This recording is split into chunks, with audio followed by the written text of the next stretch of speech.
جب حالات بہت کٹھن ہو گئے مکہ المکرمہ کے اور اللہ کی طرف سے ہجرت کا حکم آنے والا تھا، تو حضرت ابو بکر رضی اللہ تعالی عنہ کو حضور نے کہا کہ اے ابو بکر تیار رہنا، امر الہی کے آتے ہی ہم اس شہر کو چھوڑ دیں گے۔ اور پھر وہ وقت آیا کہ جب کفار نے حضور کے گھر کا محاصرہ کر لیا، آقا کریم علیہ السلام کو معاذ اللہ شہید کرنے کے ارادے سے ارد گرد جمع ہو گئے۔ آقا کریم علیہ السلام نے ہاتھ میں خاک پکڑی اور سورہ یاسین پڑھتے ہوئے ان کی آنکھوں میں جھونکتے ہوئے حضور گزر گئے اور انہیں پتہ بھی نہ چلا، اور وہ مکان کا محاصرہ کیے ساری رات کھڑے رہے۔ صبح بستر سے حضرت علی المرتضیٰ اٹھے، اللہ اکبر۔ تو آقا کریم علیہ السلام نکل گئے اور حضرت ابو بکر صدیق کے گھر تشریف لے گئے۔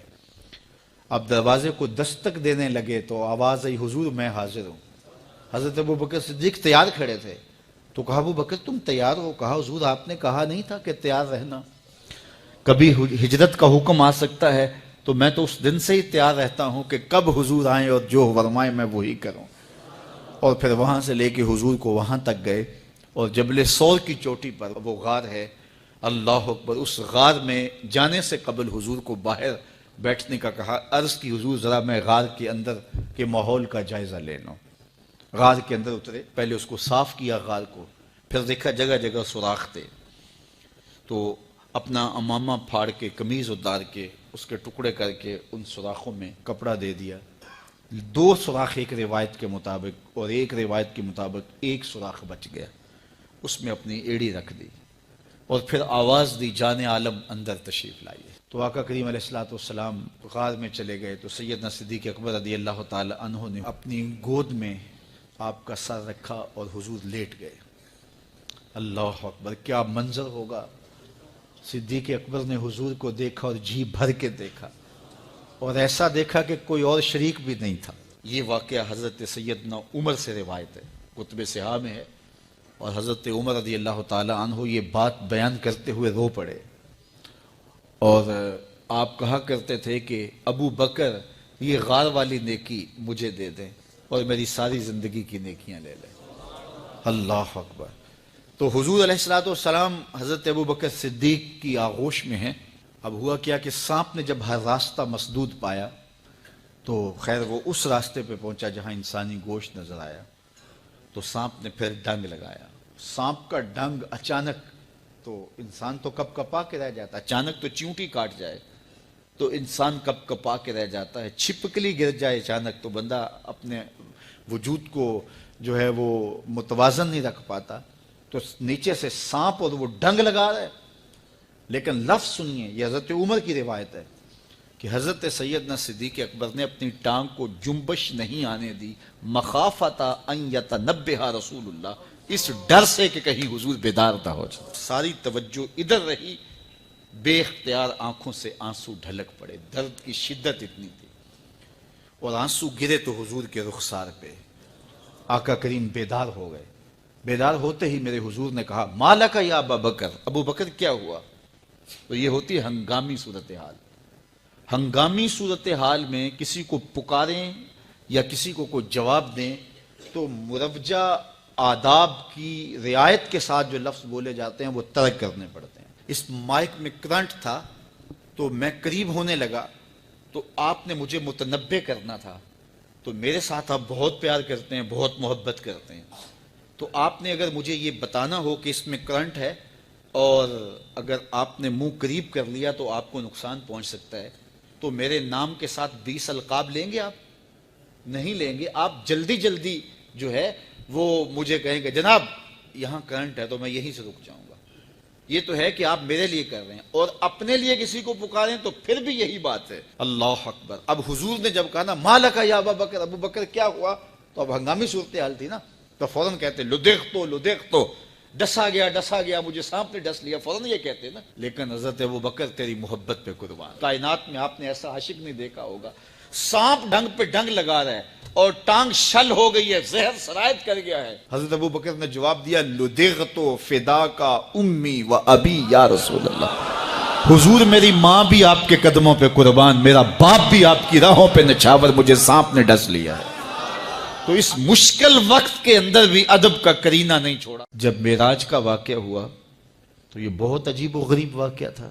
تو آقا کریم نے جب اعلان کیا کہ بتایا کہ اللہ نے یوں مجھے خلوتوں میں بلایا، تو قریش نے سمجھا کہ اس سے بڑھ کر اور موقع کیا ملے گا پراپیگنڈے کا۔ تو کہا ابو بکر کوئی نئی بات سنی ہے؟ کہا تم سنا دو۔ کہا اگر کوئی کہے کہ رات کی مختصر تنہائی میں مسجد حرام سے مسجد اقصیٰ تک پہنچا ہوں، پھر وہاں سے واپس بھی آ گیا ہوں، تو بات ماننے میں آتی ہے؟ آپ نے برجستہ کہا بالکل ماننے میں نہیں آتی۔ اتنے مختصر وقت میں مسجد اقصیٰ جائے اور پھر پلٹ کے بھی آ جائے، کم از کم 2 ماہ چاہیے۔ 1 مہینہ جاتے ہوئے لگتا ہے، 1 مہینہ آتے ہوئے لگتا ہے، کوئی چھو کے بھی آئے تو 2 ماہ چاہیے۔ تو سمجھا کہ لوہا خوب گرم ہو گیا، اب چوٹ ٹکانے پہ بیٹھے گے۔ کہا ماننے میں نہیں نہ آتی؟ کہا بالکل نہیں ماننے میں آتی۔ تو کہا پھر تیرا یار ہی تو کہتا ہے۔ تو حضرت ابو بکر صدیق نے فرمایا وہ واقعی کہتے ہیں؟ ہاں ہاں ہاں انہی کا کہنا ہے۔ تو حضرت ابو بکر بولے لئن قالہ فقد صدق فاصدقہ، اگر انہوں نے کہا ہے تو سچ کہا ہے، میں تصدیق کرتا ہوں۔ کہا ابھی تو تم کہہ رہے تھے کوئی کہے تو ماننے میں نہیں آتا، کہا کوئی کہے تو اب بھی نہیں مانوں گا، وہ اس سے بھی عجیب کہے تو مان لوں گا۔ اللہ اکبر۔ فَبِذَلِكَ سُمِّيَ صدیق، علماء نے لکھا یہ وہ وجہ تھی جس کی وجہ سے آپ کو صدیق پکارا جانے لگا۔ معراج کی تصدیق کی اور صدیق کہلائے۔ صدیق تصدیق سے بھی ہے، اور ساری زندگی آپ نے جھوٹ زبان پہ نہیں آنے دیا۔ آپ کی طبع میں جو صداقت رچی بسی تھی، بلکہ ایک مشکل وقت آیا آپ پر، وہ جب حضور علیہ السلام کو اللہ کا حکم ہوا اور ہجرت کر کے حضور مکہ سے مدینہ کی طرف عازم سفر ہوئے، تو حضرت سیدنا صدیق اکبر رضی اللہ تعالیٰ عنہ ساتھ تھے۔ مکہ المکرمہ سے جو مدینہ المنورہ ہے وہ شمال کی جانب ہے، اور غار ثور مکہ المکرمہ سے جنوب کی سمت ہے۔ تو آقا کریم علیہ السلام نے سفر کرنا تھا مدینہ شریف کا، تو شمال کی سمت نہیں گئے بلکہ وہاں سے سفر جنوب کی جانب کیا، اور پھر وہاں سے حضور جو ہے وہ 3 دن گزارنے کے بعد مدینہ المنورہ کی جانب روانہ ہوئے۔ یہ سارے ادھر ڈھونڈتے تھکتے رہے، اور حضور وہاں آرام کرتے رہے، اور 3 دن کے بعد جب ڈھونڈ کے ان کو کچھ نہ ملا، تو آقا کریم وہاں سے نکلے اور سیدھا مدینہ المنورہ کی جانب عازم سفر ہوئے۔ انہوں نے 100 سرخ اونٹ حضور کی گرفتاری کے لیے انعام رکھا ہوا تھا۔ تو مختلف قبائل کے لوگ حضور کو ڈھونڈنے کے لیے نکلے تھے کہ بہت بڑا انعام ہے، 100 سرخ اونٹ ملیں گے۔ ایسے لوگ بھی تلاش کر رہے تھے جو حضور کو جانتے نہیں تھے۔ تو راستے کے اندر حضرت ابو بکر صدیق سے کوئی شخص ملا، اور اسے شک پڑا کہ جن کو میں ڈھونڈ رہا ہوں کہ وہ کہیں یہی نہ ہو۔ تو اس نے حضرت ابو بکر صدیق سے پوچھا آپ کا نام؟ تو انہوں نے کہا میرا نام عبداللہ ہے، ابو بکر ہوں۔ تو اس نے پھر حضور کا پوچھا۔ اب حضور کو وہ ڈھونڈ رہے ہیں۔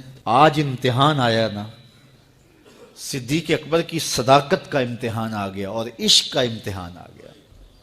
اگر کہیں یہ حضور ہیں تو عشق گوارا نہیں کرتا کہ یہ گرفتاری عمل میں آئے، اور اگر کہیں کہ یہ حضور نہیں ہیں تو ابو بکر صدیق کیسے رہیں گے؟ آج کل تو وہ سڑکیں بن گئی ہیں اور سائن لگے ہوئے ہیں، آپ اکیلے یہاں سے نکلیں تو جہاں جانا چاہیں خود جا سکتے ہیں۔ اس وقت تو پہاڑی راستے ہوتے تھے، یا تو لوگ قافلوں کے ساتھ چلتے تھے، اور اگر کسی کو ہنگامی طور پہ اکیلے جانا پڑتا تو وہ گائیڈ ساتھ لیتا جو راستے بتاتا۔ اس کو عربی میں ہادی کہتے ہیں، ہادی، رہنما، گائیڈ جو راستہ بتاتا۔ تو حضرت ابو بکر صدیق سے اس نے پوچھا یہ کون ہے آپ کے ساتھ؟ تو حضرت ابو بکر صدیق بولے ھذا ھادی یہدینی الی صراط المستقیم، یہ میرا ہادی ہے جو مجھے سیدھی راہ پہ چلا رہا ہے۔ تو وہ سمجھا یہ وہ والا ہادی ہے، لیکن حضرت ابو بکر صدیق دل و قلب و نگاہ کا مرشد قرار دے۔ جب حالات بہت کٹھن ہو گئے مکہ المکرمہ کے، اور اللہ کی طرف سے ہجرت کا حکم آنے والا تھا، تو حضرت ابو بکر رضی اللہ تعالی عنہ کو حضور نے کہا کہ اے ابو بکر تیار رہنا، امر الہی کے آتے ہی ہم اس شہر کو چھوڑ دیں گے۔ اور پھر وہ وقت آیا کہ جب کفار نے حضور کے گھر کا محاصرہ کر لیا، آقا کریم علیہ السلام کو معاذ اللہ شہید کرنے کے ارادے سے ارد گرد جمع ہو گئے۔ آقا کریم علیہ السلام نے ہاتھ میں خاک پکڑی اور سورہ یاسین پڑھتے ہوئے ان کی آنکھوں میں جھونکتے ہوئے حضور گزر گئے اور انہیں پتہ بھی نہ چلا، اور وہ مکان کا محاصرہ کیے ساری رات کھڑے رہے۔ صبح بستر سے حضرت علی المرتضیٰ اٹھے، اللہ اکبر۔ تو آقا کریم علیہ السلام نکل گئے اور حضرت ابوبکر صدیق کے گھر تشریف لے گئے۔ اب دروازے کو دستک دینے لگے تو آواز آئی، حضور میں حاضر ہوں۔ حضرت ابوبکر صدیق تیار کھڑے تھے، تو کہا ابوبکر تم تیار ہو؟ کہا حضور آپ نے کہا